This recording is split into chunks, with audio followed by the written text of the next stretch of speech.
जय श्री राधे। पूज्य श्री सद्गुरुदेव भगवान के चरणों में प्रणाम। आज पूज्य श्री राधा बाबा कहते हैं, क्या हुआ क्या नहीं हुआ, क्या होता है क्या नहीं होता है, क्या होगा क्या नहीं होगा। इस उधेड़ बुन से मन को खाली करने की भरपूर चेष्टा कीजिए। इसके बदले मन में भरिए उनके अनुपम मुख शोभा को। भरते चले जाइए। करना केवल इतना ही है।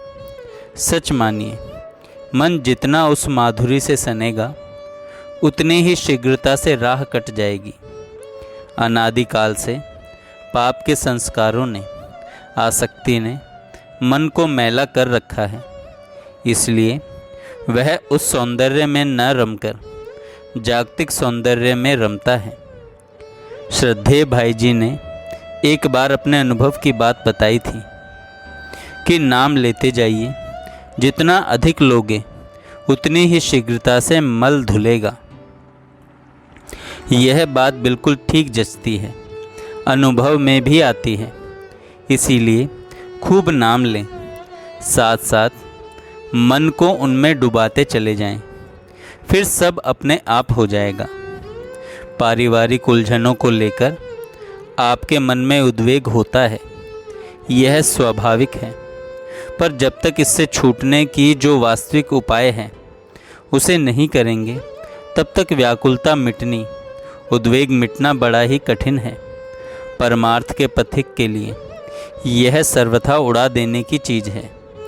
पर आपका मन कमज़ोर है, मन में आसक्ति है, और सबसे बड़ी बात यह है कि आपका मन जैसा प्रभु के चरणों में लगना चाहिए वैसा नहीं लग रहा है। इसलिए ये उलझनें विकट रूप में दिख रही हैं। सच मानिए, बहुत अधिक आवश्यकता इस बात की है कि आप इन परिस्थितियों को बिल्कुल महत्व न देकर एकांत एवं शांत चित्त से अपना मन प्रभु के चरणों में लगाने की चेष्टा करें। यदि आप चाहेंगे कि परिस्थिति पलटे तो ऐसा होना बड़ा ही कठिन है।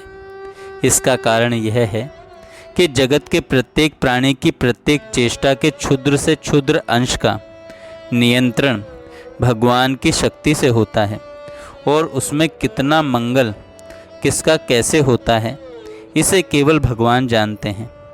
पर मंगल ही मंगल होता है, यह प्रत्येक उच्च संत का प्रत्यक्ष अनुभव है। अतः आपकी दृष्टि में आपके मन से सर्वथा प्रतिकूल चेष्टा करने वाले की प्रत्येक उनकी शक्ति से नियंत्रित है। वे चाहें तभी वे पलट सकती हैं, अन्यथा नहीं पलटेंगी। इस बात पर विश्वास होना बड़ा ही कठिन है, नहीं तो यह विश्वास होते ही सारा दुख तत्क्षण मिट जाए। आप इस फेर में मत पड़िए कि मेरा व्यवहार कैसे सुधरे, मैं अपने परिवार के व्यक्तियों के कैसा आचरण करूं, उनका और मेरा परम कल्याण हो। आप उनकी चिंता छोड़ दीजिए, और यह चिंता भी छोड़ दीजिए कि मेरा व्यवहार सुधर जाए, ऐसा हो जाए कि लोग मुझसे प्रसन्न हो जाएं। ऐसा विचार करना लाभदायक होता है, पर सबके जीवन में सब अंशों में एक प्रकार की साधना का क्रम नहीं हो सकता। संसार के प्रति उपरामता को देखते हुए बार बार मन की बिखरी हुई वृत्तियों को इस कोलाहल से हटाकर नित्य सुखमय प्रभु के चरणों में जोड़ते रहना, आप इसे ही करें। यदि आप मन को जगत एवं घर की बातों से खाली करके प्रियतम प्राणनाथ की छवि के स्मरण से भरेंगे, तो ये बातें इतनी तुच्छ प्रतीत होंगी कि उसकी कल्पना भी नहीं हो सकती। भगवान की पूर्ण कृपा आप पर है। इतना ही नहीं, ये जटिल समस्याएं भी आपको कीचड़ से निकालने के ही उपक्रम हैं। हृदय का एक बड़ा अंश अभी सांसारिक आसक्तियों से घिरा हुआ है। शायद आपको पता भी नहीं चलता होगा कि वह सांसारिक आसक्ति कैसी है, कहाँ है, किस रूप में है, पर वह है। इन सारी आसक्तियों को छोड़ने के लिए तैयार होना पड़ेगा।